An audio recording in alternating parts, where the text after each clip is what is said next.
नारी सम्मान, बेटी पढ़ाओ, बेटी बचाओ, बेटी को आगे बढ़ाओ, ये नारे जब राजनीतिक पार्टियां देती हैं तो ऐसा नहीं लगता कि इन्हीं नेताओं से दरअसल बेटियों को बचाने की जरूरत है, इन्हीं के नेताओं से महिलाओं को बचाने की जरूरत है। यहां अभी बात सिर्फ किसी एक पार्टी की नहीं हो रही है, बल्कि बात सभी राजनीतिक पार्टियों की भी हो रही है और इन्हीं के नेताओं की हो रही है। बात राजस्थान से अपन शुरू करते हैं और राजस्थान में भजनलाल सरकार नहीं बल्कि इसके पहले की कांग्रेस सरकार, गहलोत सरकार की करते हैं। ये जो फोटो आप देख रहे हैं, ये फोटो मेवाराम का है। विधायक हैं, पूर्व विधायक हैं, नेता हैं कांग्रेस के, आप जानते होंगे। यह आजकल बड़े मशहूर हो रहे हैं, इनके कुछ वीडियो वायरल हो रहे हैं। माफ कीजिए, वो वीडियो मैं आपको यहां पर दिखा नहीं सकता, दिखाने जैसे नहीं है, लेकिन ये बेशर्म नेता उस वीडियो में अपना नग्न प्रदर्शन कर रहे हैं। जो नहीं जानता, मैं फिर आपको बता देता हूं कि इनका नाम है मेवाराम जैन, कांग्रेस का नेता है, पूर्व विधायक है और इस पर अभी बड़ा गंभीर आरोप है। इस पर आरोप है कि इसने एक महिला के साथ में, इसने नहीं बल्कि इसके साथियों ने एक महिला के साथ में गैंग रेप किया और उस महिला के एक नाबालिग बेटी है, उसके साथ भी इन्होंने छेड़खानी की। इसके 2 वीडियो इन दिनों वायरल हो रहे हैं और जो वीडियो वायरल है वो महिला की नाबालिग बेटी ने बनाया है। और सबसे शॉकिंग क्या है पता है आपको? जब कांग्रेस की सरकार थी उस वक्त ये मेवाराम कथित तौर पर अपनी हरकतों को, ये बेशर्म हरकतों को अंजाम दे रहा था और उस वक्त कांग्रेस की जो सरकार, जो भाजपा से बड़े बड़े सवाल करती है नारी सम्मान को लेकर, उस कांग्रेस की सरकार ने अपने इस नेता, अपने इस विधायक पर कुछ भी नहीं किया, कोई कार्रवाई नहीं की, बस चुप रही। और सिर्फ चुप ही नहीं रही बल्कि इस महिला पर सेक्सटॉर्शन का केस भी लगा दिया और केस लगाकर इस महिला को जेल में डाल दिया। क्या उस वक्त कांग्रेस को कोई बड़ा कदम नहीं उठाना चाहिए था? क्योंकि जो कदम कांग्रेस ने अभी उठाया, अभी सत्ता में नहीं है, और जब इस पे केस हो गया तो अभी उठाया कि इस मेवाराम को पार्टी से बाहर कर दिया। क्यों? इसको उस वक्त बाहर का रास्ता दिखा कर इस पर मुकदमा नहीं चला जाना चाहिए था। उस वक्त आपका विधायक था, इसलिए आप सत्ता में थे, आप पावर में थे, इसलिए आपने इसको जेल के अंदर नहीं डाला और महिला को जेल में डाल दिया। लेकिन अब सत्ता हाथ में नहीं है तो साहब अब अपनी पार्टी की इज्जत बचाने के लिए इसको पार्टी से बाहर कर दिया। प्रियंका जी, बेटी हूं, लड़ सकती हूं, सिर्फ ये नारा देने से कुछ नहीं होता। बेटियों के लिए लड़के बताना पड़ता है, चाहे अपनी ही पार्टी का कोई शैतान नेता क्यों नहीं हो। लेकिन मैंने कहा ना कि सिर्फ कोई एक राजनीतिक पार्टी नहीं है, सिर्फ कांग्रेस की नहीं है, ये जो भी, चाहे कांग्रेस हो, भाजपा हो, ये सब जब सत्ता में होते हैं तो अपनी मनमानी करते हैं, चाहे कितना भी बड़ा आरोप इन पर लग जाए। और भाजपा तो खैर 4 कदम आगे है इस मामले में। चाहे कुलदीप सिंह सेंगर का मामला ले लिया जाए, चाहे चिन्मयानंद का मामला ले लिया जाए, या फिर ये राम रहीम, ये कितना, मतलब आप देखो ये कितना सम्मान करते हैं महिलाओं का।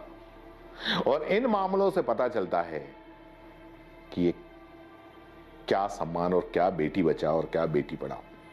ये ताजा उदाहरण, ये भाजपा के ब्रजभूषण शरण सिंह, महिला पहलवानों ने यौन शोषण का आरोप लगाया। दिल्ली पुलिस ने इसके खिलाफ चार्जशीट तक दाखिल कर दी, लेकिन इसके बावजूद ये भाजपा का सांसद बेखौफ होकर घूमता है, संसद के अंदर जाता है, महिला बाल विकास मंत्री के पीछे भी बैठता है और पीएम साहब से भी मिलता है। बोलो, है कोई ऐसा? और इसके अलावा इसको मालाएं पहनाई जाती हैं, जय जयकार लगाए जाते हैं, है ना कमाल? अंकिता भंडारी का तो आपने नाम सुना होगा। अंकिता भंडारी ये वही है जिसके कत्ल का आरोप एक भाजपा के, जो भाजपा का नेता है, उसके बेटे पर है। यमकेश्वर के गंगा भोगपुर क्षेत्र में वनंतरा रिजॉर्ट के अंदर काम करने वाली थी 19 वर्षीय रिसेप्शनिस्ट अंकिता भंडारी। उसकी सितंबर 2022 में कथित तौर पर रिजॉर्ट संचालक पुलकित आर्य ने अपने 2 कर्मचारी सौरभ भास्कर और अंकित गुप्ता के साथ में मिलकर ऋषिकेश के निकट चीला नहर में धक्का देकर हत्या कर दी। हत्या क्यों कर दी? क्योंकि ये जो पुलकित आर्य है, भाजपा का ये बेटा है, ये भाजपा नेता का बेटा है, ये किसी बड़े भाजपा नेता को रात की सर्विस देने के लिए अंकिता पर प्रेशर डाल रहा था और अंकिता मना कर रही थी और इसलिए इसने उसकी हत्या कर दी,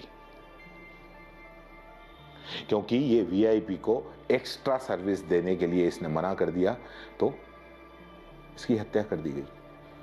और घटना के बाद में जब आक्रोश उपजा तो रिजॉर्ट की जो 4 दीवारी तथा उसके कमरे हैं वो थोड़ी बहुत तोड़ दी। लेकिन अभी इसकी बात क्यों हो रही है? अभी इसकी बात इसलिए हो रही है क्योंकि अंकिता भंडारी की मां का एक वीडियो सामने आया है और वो जो भाजपा की सरकार है वहां की, उत्तराखंड की, पुष्कर सिंह धामी पर, उस सरकार पर खुलकर आरोप लगा रही है अंकिता भंडारी की मां। वो पुलकित आर्या को बचा रही है, ये आरोप है। उसके साथ में अंकिता भंडारी के लिए इंसाफ मांगने वाले जो हैं और जो उनके साथ में लड़ रहे हैं अंकिता भंडारी के लिए, उसके इंसाफ के लिए, उस पर जबरदस्ती के झूठे केस में उसको फंसा रखा है। उसकी पत्नी और परिजनों का ट्रांसफर किया जा रहा है। आप सुनिए कि अंकिता भंडारी की मां क्या कह रही है। मैं अंकिता की मां धामी सरकार के लिए कुछ कहना चाहती हूँ। धामी ने तो मेरे साथ शुरू से ही अत्याचार किया है। धामी तो एकदम झूठा निकला, हमेशा झूठे वादे किए कि मैं ये करूंगा, मैं वो करूंगा, लेकिन आप सभी को पता है कि धामी ने कुछ भी नहीं किया। मुझे ना ही मेरी बेटी को न्याय दिया और ना ही हमें किसी प्रकार का न्याय अभी तक मिला। और यहाँ तक कि जो वो जेसीपी वाले हैं जिसने परसों बयान दिया कि रेणु बिष्ट और प्रमोद कुमार ने इनके कहने पर उन्होंने जेसीपी चलाई, तो क्यों धामी सरकार ने अभी तक इन दोनों पर कार्रवाई नहीं की? मैं ये भी कहना चाहती हूँ कि उन्होंने हमारे आशुतोष भाई के खिलाफ मुकदमा दर्ज किया है।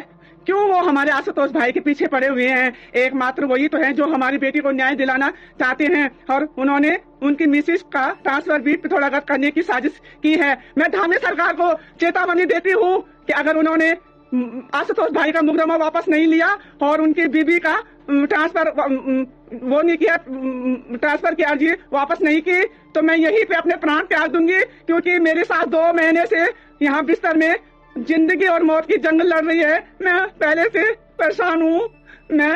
मैं धरने पे भी बैठ सकती थी वहाँ कलेक्टर के सामने, लेकिन मैं ऐसा नहीं करूंगी क्योंकि मेरे सास बिस्तर में लेटी हुई है और जिंदगी और मौत की जंग लड़ रही है। उनका आज और कल कुछ पता नहीं है, लेकिन मुझे अभी अभी किसी ने बताया कि आशुतोष भाई के खिलाफ मुकदमा दर्ज कर दिया है। अगर आशुतोष भाई को कुछ भी हुआ, उनकी मिसेज का ट्रांसफर हुआ और उनकी बीवी बच्चे को कुछ भी हुआ, तो पहले उन्हें अंकिता की माँ की लाश के गुजरना पड़ेगा। इसके बाद मैं धामी सरकार से कहती हूँ कि मैं नहीं जानती, ये मुकदमा जल्दी से जल्दी उन्हें वापस लेना होगा। देखा आपने, सुना? ये अंकिता भंडारी की मां का कहना है। वो बिल्कुल साफ तौर पे कह रही है कि उसका साथ जो लोग दे रहे हैं, पुष्कर धामी सरकार उन पर झूठे केस लगा रही है।